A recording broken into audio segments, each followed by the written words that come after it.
For Rock 103.9 The Bear, I am Tommy Carroll, hanging out with James Durbin, man. You may know him from American Idol, but I know him from a guy who's got a great voice, man. How are you, brother? Man, I'm doing good. Well, man, I got to tell you, I'm going to start off with congrats to your success with American Idol. You know, you got a truly amazing voice. One of my favorite things that ever happened on the show is you had Zakk Wylde play with you, and then you jammed with Judas Priest. Thanks for cooling it up for me. Absolutely, man. One of the hardest parts about being on that show is having people, you know, opinions are like everyone has one. I agree. And so everyone's going to try and cram something down your throat and make you do something and make you abide by their rules. And it was hard, and but you know, I just had to say them sometimes, you know.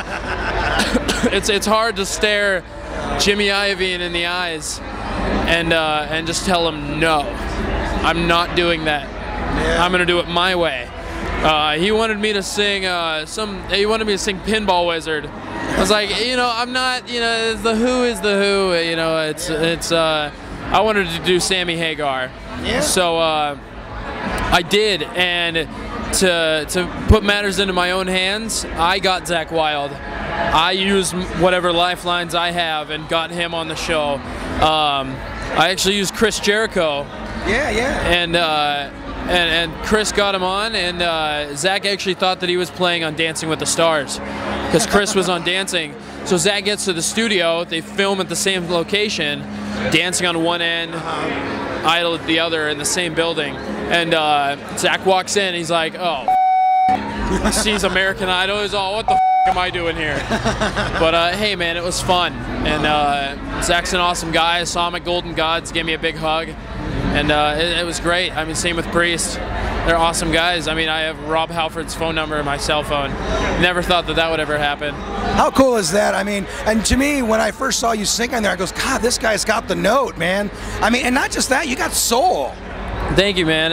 It's, you know, I listen to a lot of music, a lot of different music, a lot of rock.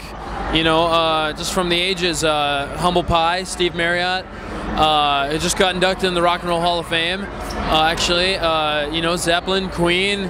Love the Darkness, man. You know, Aerosmith, the Beatles, especially. I mean, you know, so pretty surreal too. Much soul. I mean, look at Axl Rose. I mean, he's got soul. He may be a dick, but he's got soul. You can't deny that, and talent. But a dick, definitely. But that's probably pretty cool though too. The moments I saw with you and Steven Tyler. How cool, man. Yeah, I wish I would have gotten a little bit more time to spend with him. You know, he's got his corporation, you know, he's running. So, you know, you gotta understand that. So it'll happen one day. Okay.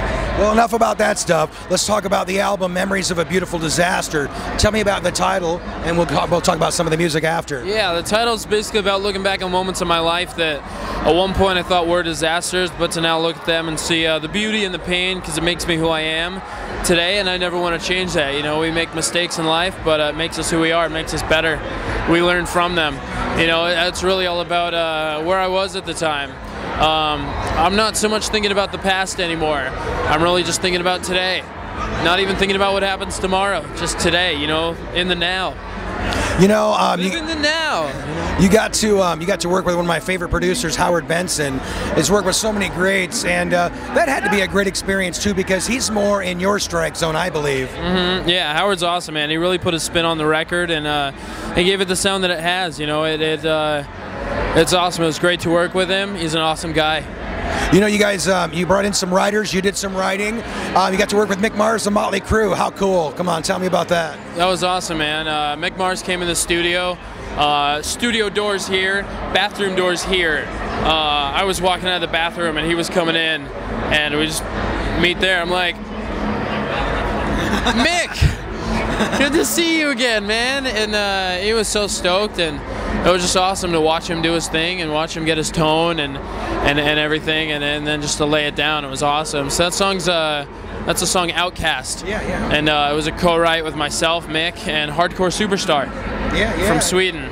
You're very excited about that too. Yeah, I love those guys. Love them to death. Now, you got to work with some other writers on the record. Tell me some about the other people that you work with making this record. Marty Fredrickson, one of the greatest songwriters ever. Writes with Aerosmith, Buck Cherry, you name it. James Michael and DJ Ashba. Yeah. Those are two guys that really got it together. So. Yeah, James is actually going to produce our next record. Oh, dude, that's going to smoke. On in a couple months, so we're really looking forward to that, writing some great songs. James helped me co-write with Marty on Higher Than Heaven, which is our next single, and a couple other songs that just kind of got brushed under the rug, but we're gonna sweep them back out.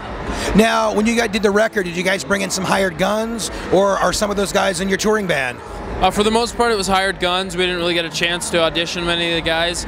I did get my lead guitar player to play on Higher Than Heaven, and then another song that was a bonus track called Crawling Home, which is a song that I did with DJ. And that's floating around somewhere on the internet. It's all over YouTube. You can find it. Okay, well, you know what?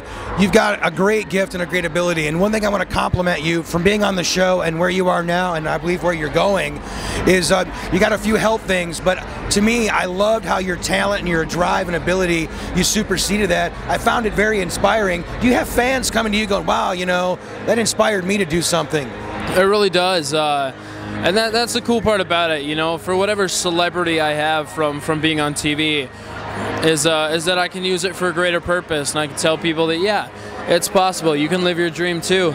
Just put your heart and mind to it, and never stop believing in yourself. That's what it all boils down to.